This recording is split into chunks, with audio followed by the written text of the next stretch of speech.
नमस्कार। अगर राजस्थान से जुड़ी किसी भी प्रतियोगी परीक्षा की तैयारी चल रही है, तो आप बिल्कुल सही जगह हैं। आज हम राजस्थान के भूगोल की नींव को एक ही बार में इतना मजबूत कर लेंगे कि कोई भी सवाल मुश्किल लग ही नहीं सकता। तो चलिए इस मजेदार सफर की शुरुआत करते हैं। देखिए, एक बात तो सब मानते हैं कि किसी भी बड़ी इमारत की मजबूती उसकी नींव पर टिकी होती है ना? प्रतियोगी परीक्षाओं में सफलता के लिए राजस्थान का भूगोल ठीक वैसी ही एक मजबूत नींव है। आज हम इसी नींव के एक-एक पत्थर को, मतलब इसकी स्थिति, इसका विस्तार और हाँ, हाल में जो प्रशासनिक बदलाव हुए हैं ना, उन सबको भी विस्तार से जानेंगे। तो आज हमारा सफर कुछ इस तरह रहेगा। हम सबसे पहले लाखों साल पीछे जाकर राजस्थान की पैदाइश की कहानी समझेंगे। फिर आज के नक्शे पर इसका पता ढूंढेंगे, इसकी सीमाओं को जानेंगे, इसके प्रशासनिक ढांचे को समझेंगे और फिर इसके खास भौगोलिक क्षेत्रों को भी देखेंगे। और हाँ, आखिर में कुछ सवालों से अपनी तैयारी भी परखेंगे। तो चलिए एक टाइम मशीन में बैठते हैं, क्योंकि आज के राजस्थान को समझने के लिए हमें लाखों साल पीछे जाना होगा, उस दौर में जब धरती अपनी शक्ल ले ही रही थी। यकीन मानिए, ये बहुत ही दिलचस्प होने वाला है। जरा सोचिए, राजस्थान की उत्पत्ति दो महान पूर्वजों से हुई है। एक है विशाल जमीन का टुकड़ा गोंडवाना लैंड और दूसरा है एक विशाल महासागर टेथिस सागर। आज राजस्थान में जो कुछ भी है, पहाड़, मिट्टी, मैदान, वो सब इन्हीं दोनों की विरासत है। ये नक्शा एक बहुत ही कमाल की कहानी बता रहा है। देखिए, जहां आज अरावली के पहाड़ और हड़ौती का पठार शान से खड़े हैं, वो असल में गोंडवाना लैंड की मजबूत जमीन का हिस्सा थे। और जहां आज थार का सुनहरा रेगिस्तान और उपजाऊ पूर्वी मैदान फैले हैं, वहां कभी टेथिस नाम का एक विशाल समुद्र लहराता था। और ये फ्लोचार्ट देखिए, ये पूरी कहानी को एकदम साफ कर देता है। एक तरफ टेथिस सागर, जिससे हमें रेतीले मैदान और उपजाऊ घाटियां मिलीं, और दूसरी तरफ गोंडवाना लैंड, जिसने हमें अरावली जैसे प्राचीन पहाड़ और पठार दिए। है ना कमाल की बात? अच्छा, राजस्थान की पैदाइश तो हमने जान ली, पर आज ये दुनिया के नक्शे पर है कहाँ? चलिए अब इसका पूरा बायोडेटा निकालते हैं, इसका एड्रेस, इसका आकार और इसकी शक्ल कैसी है। तो ग्लोब पर देखते हैं। अक्षांश यानी कि लेटी हुई लाइनों के हिसाब से देखें तो राजस्थान उत्तरी गोलार्ध में है, और देशांतर यानी खड़ी लाइनों के हिसाब से देखें तो ये पूर्वी गोलार्ध में है। तो इसका मतलब दुनिया के नक्शे पर राजस्थान की लोकेशन उत्तर पूर्वी कोने में है। ये टेबल हमें दिखाती है कि राजस्थान की लोकेशन कितनी स्ट्रेटेजिक है। दुनिया के हिसाब से उत्तर पूर्व में, एशिया के हिसाब से दक्षिण पश्चिम में, और भारत के लिए तो ये उत्तर पश्चिम का प्रहरी है, जो देश के लिए बेहद जरूरी है। अब बात करते हैं राजस्थान के फैलाव की। उत्तर में कोणा गांव से लेकर दक्षिण में बोरकुंडा तक इसकी लंबाई है 826 किलोमीटर, और पश्चिम में कटरा से लेकर पूर्व में सिलाना तक इसकी चौड़ाई थोड़ी सी ज़्यादा है, 869 किलोमीटर। इन चारों गांव के नाम तो ज़रूर याद रखने हैं, ये सीधे सीधे परीक्षा में पूछे जाते हैं। और जब राजस्थान के नक्शे को ध्यान से देखते हैं तो क्या नजर आता है? भूगोल वेत्ता टीएच हैंडले ने इसे बड़ी खूबसूरती से एक पतंग जैसा बताया है, यानी कि एक विषम कोणीय चतुर्भुज। ये आकृति राजस्थान की एक खास पहचान है। किसी भी राज्य की पहचान उसकी सीमाओं से होती है, और राजस्थान की सीमाएं तो और भी खास हैं। ये सिर्फ जमीन पर खींची लकीरें नहीं हैं, बल्कि ये सुरक्षा, संस्कृति और इतिहास की कहानियां भी कहती हैं। चलिए इन सीमाओं को और करीब से जानते हैं। राजस्थान की जो कुल स्थलीय सीमा है, वो है 5920 किलोमीटर। इसमें से एक छोटा लेकिन बहुत ही महत्वपूर्ण हिस्सा, लगभग 18% यानी 1070 किलोमीटर इंटरनेशनल बॉर्डर है, जबकि इसका ज्यादातर हिस्सा यानी 82% या 4850 किलोमीटर इंटर स्टेट बॉर्डर है, जो हमारे देश के दूसरे राज्यों से लगता है।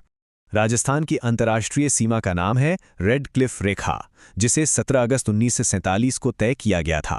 ये 1070 किलोमीटर लंबी रेखा श्रीगंगानगर के हिंदूमल कोट से शुरू होती है और बाड़मेर के बाखासर पर जाकर खत्म होती है।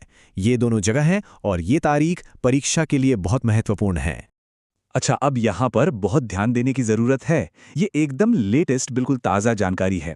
अब इस रेड क्लिफ रेखा पर राजस्थान के 6 जिले आते हैं। देखिए, जैसलमेर की सीमा तो हमेशा की तरह सबसे लंबी है, 464 किलोमीटर, लेकिन अब सबसे छोटी सीमा वाला जिला बदल गया है।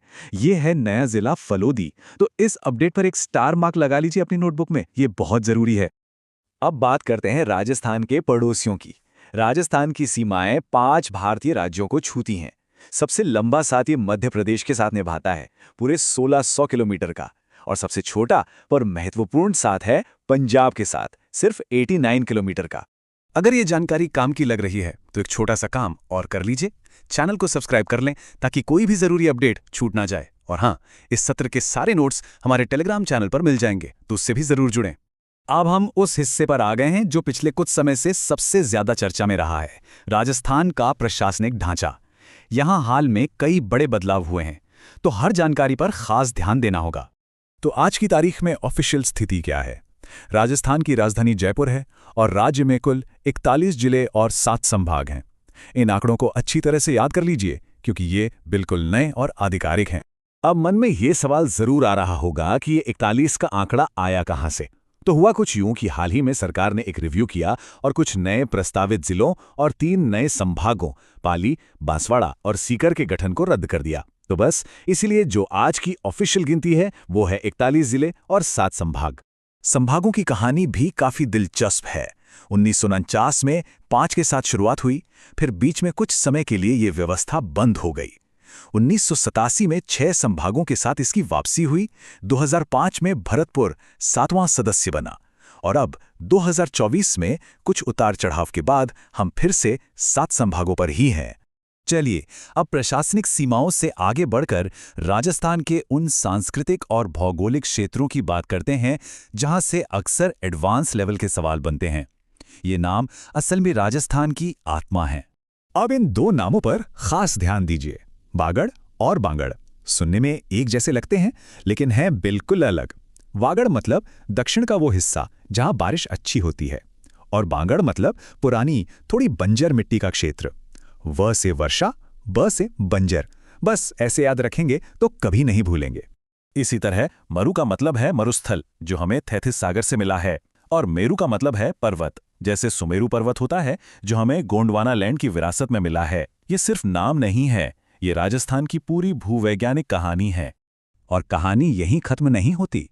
हमारे पास हाड़ौती का पठारी गौरव है, शेखावाटी की रंग बिरंगी हवेलियां हैं, मेवात का एक अलग ही सांस्कृतिक संगम है और मत्स्य का अपना ऐतिहासिक महत्व है। हर क्षेत्र अपने आप में एक पूरी दुनिया समेटे हुए है। तो एक लंबा और मजेदार सफर हमने तय किया है। अब समय है ये देखने का कि हमने कितना सीखा। तैयार हो जाइए कुछ सवालों के लिए और फिर एक बहुत ही तेज रिवीजन के लिए। पहला सवाल स्क्रीन पर है। याद कीजिए, हमने रैडक्लिफ रेखा के बारे में बात की थी। उसकी लंबाई कितनी थी? जल्दी से सोचिए। और सही जवाब है सी, 1070 किलोमीटर। ये वही रैडक्लिफ रेखा है जो राजस्थान को पाकिस्तान से अलग करती है और अब राज्य के 6 जिलों से होकर गुजरती है। अगला सवाल थोड़ा सा और गहरा है। जब रेगिस्तान में बारिश का पानी इकट्ठा होकर कुछ समय के लिए झीलें बना देता है तो उन प्लाया झीलों को स्थानीय भाषा में क्या कहा जाता है? बिल्कुल सही, इसका जवाब है खाड़ीन। और ये सिर्फ एक शब्द नहीं है बल्कि मरुस्थल में जीने की कला का एक प्रतीक है। पानी बचाने की ये एक बहुत पुरानी और अद्भुत तकनीक है। चलिए अब एकदम बिजली की रफ्तार से सब कुछ दोहराते हैं।